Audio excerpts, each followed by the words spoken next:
Continuing in our sporty little frame here this morning. We talk next with Tom Rinaldi in our conversation brought to you by Marcus and Mack, a law firm representing injured people. We watched him for years and years on ESPN and other venues. I get to watch him every winter, every January with the tennis channel coverage from the Australian Open, and I get very jealous of him for being in the middle of an Australian summer while I'm stuck in a Pennsylvania winter. But Tom Rinaldi is on the line with us here this morning. Our conversation brought to you by Marcus and Mack, a law firm representing injured people. And something new for Tom. Tom, good morning. Good morning. Great to talk with you again, Todd. It's good to have you back with us, Tom. We talked last time about the book, The Red Bandana, the Wells Crowther story. And oh, my goodness, what a story that was. And now you've got another story coming up. And I understand it premieres today at the podcast from Fox, right? It is. The first two episodes available today, Todd. It's Fox Sports' first ever episodic podcast. This is a platform, Todd, as you know, which has just become so popular where people can listen to and consume in sort of a radio theater experience, if you will, a story being told with a mix of different voices, present, older voices, that centers around the only Major League Baseball player in the 150-plus year history of the sport ever to be murdered during a season. A remarkable story, largely forgotten at time, of a player, Lyman Wesley Bostock. It's called Wesley.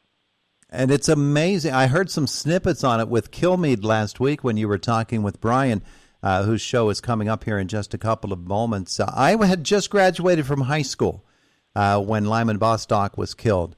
And the story, of course, never came out back in those days. Exactly what happened, it was just a shooting, unfortunate enough, in Gary, Indiana, and a rising star in baseball was killed. But then you get into it, and you do with this special, you really dig deep with Lyman Bostock Jr. and find out about this guy and what a tremendous individual he was and what a loss it was, not to baseball, but to the world as a whole. Todd, just to give you one example, I mean, Lyman Bostock, who his father was a Negro Leagues player. He did not have a close relationship with him. He said about his dad at one point, Lyman Sr., he taught Willie Mays, but he never taught me. When Lyman made it against long odds to get to the major leagues and ultimately signed a huge contract for the time in 1978 with the California Angels, he had a terrible slump. He batted under 150 for his first month. Tell me if you can think of any comparison to this. He went to the owner, Gene Autry, remember the singing cowboy, of the Angels, and refused his salary because he didn't think he had earned it.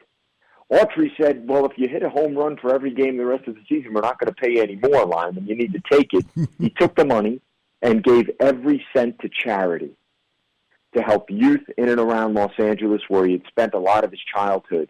He was back in Gary. He'd also spent part of his childhood there, visiting a childhood friend, absolutely innocent of any wrongdoing, driving in a car with his uncle, with these two childhood friends, and an estranged husband to one of them pulled up, a man who had a protective order against him, fired into the car, and that one shot hit Lyman.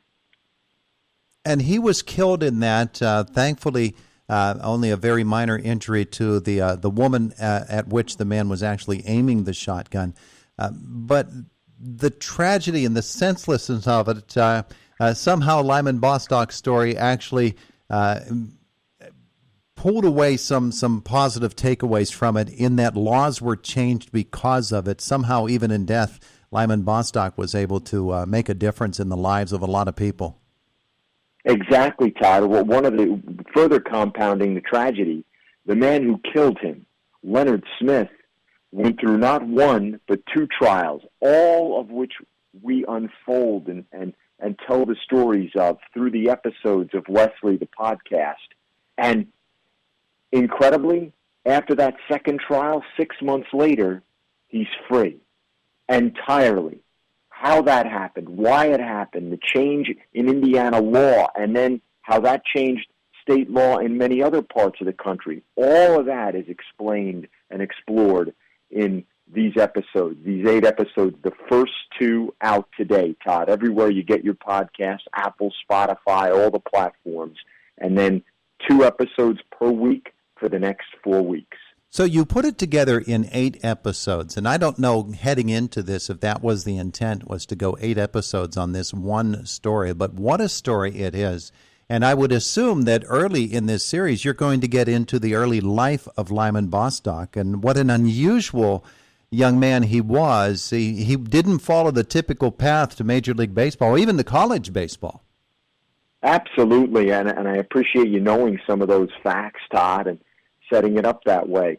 He was an outstanding ball player, again, not helped at all by his father. In high school in Los Angeles, he decides to go to what at the time was San Fernando Valley State College. It's now Cal State Northridge.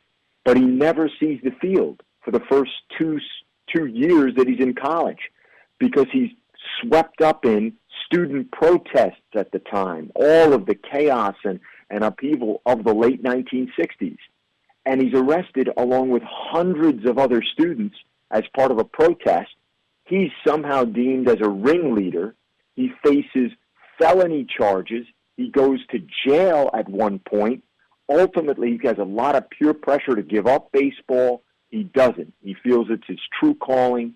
He ultimately makes his way back to the field, has a terrific collegiate career, is a late-round draft pick, and makes it to the majors faster than anybody would have thought. A career .311 hitter, somebody who finished in the top 10 in the American League batting twice in 4 seasons, gone at 27 years old. He was just getting started.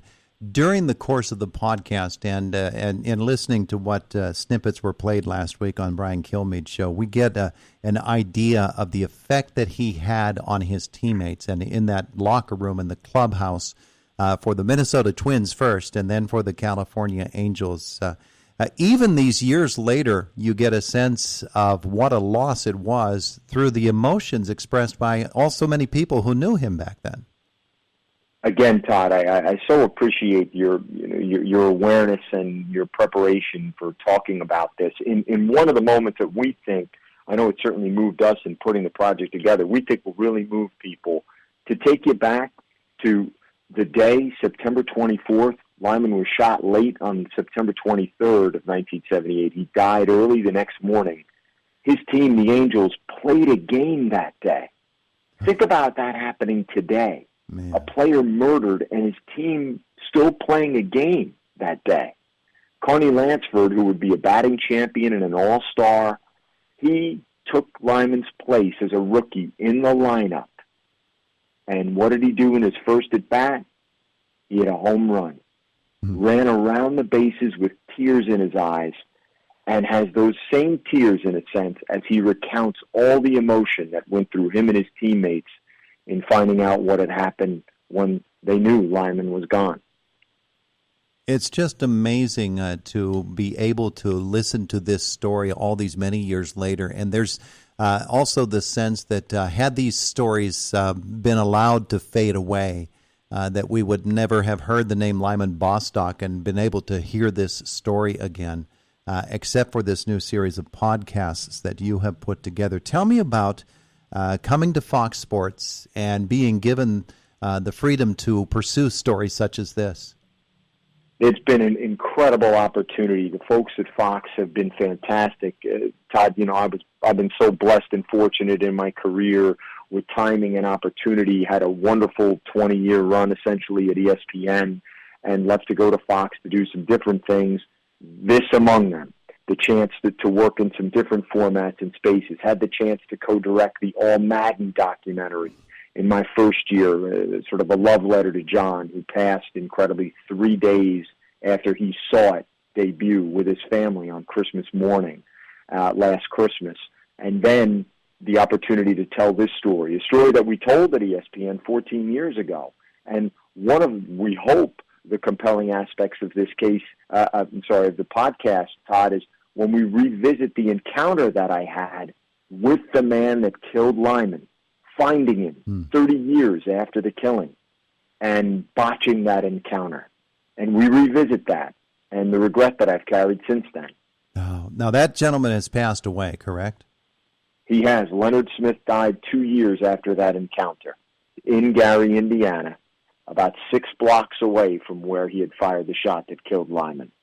Tom, the opportunity to do something in podcast form is something that is relatively new in sports journalism. What kind of an advantage do you have in doing it in this way? I think that's a great question, Todd, and I think there are challenges, but there are advantages. One of the biggest being that we're not limited to what can only be visualized. If we are able to blend these 5 sources of sound, the interview sound, rich archive sound, the narration, the score, the sound effect, into a radio theater type experience that we hope people will feel as they listen to this. We've certainly gotten a lot of wonderful positive feedback through floating it out to some people before it launched today, that they feel that they're immersed in a story and that the voices carry it along. And in a way, it becomes a more active experience, Todd, as you know, right? Radio is so intimate. You connect with your listeners in a different kind of way than you do on television because it's asking more of the listener. And we hope that will be the case as people explore this podcast, Wesley. As you have done this particular project and been involved in it for quite some time and really historically going back with this story as well, I'm sure some of those voices that have come up have been voices you haven't heard in quite some time. What are the ones that reach out to you the most, that touch you the most? Well, the emotional center, without question, of this project, a voice who is in every episode, is Yuvine Whistler, Lyman's widow, who lost him just 5 years into their marriage before they had an opportunity to really begin to build out any kind of family life together. They spent time apart because of Lyman being on the road and all the demands and the schedule of being a major league player. Had not had the opportunity to have children yet. Yuvine did remarry. She has a wonderful daughter. She's built a life for herself. But I really think people will be moved when they hear Yuvine share her experiences. Some funny, some bright, some hopeful, and some very, very difficult in their memory. Wow, it's going to be something to watch and to listen to over the course of the next few weeks. He is Tom Rinaldi. Tom, we've talked to you about Wells Crowther, now Lyman Bostock, and the stories are just so touching and so moving, and I don't know where we'll talk to you next if we ever get the chance to, but I know it's going to be a fascinating and compelling project, and I want to thank you for joining us here this morning. You're just terrific, Todd, and I so appreciate the opportunities when we get to speak. Good morning to you. Have a great day. It is the voice of Indiana County. It's WCCS 101.1 FM and AM 1160.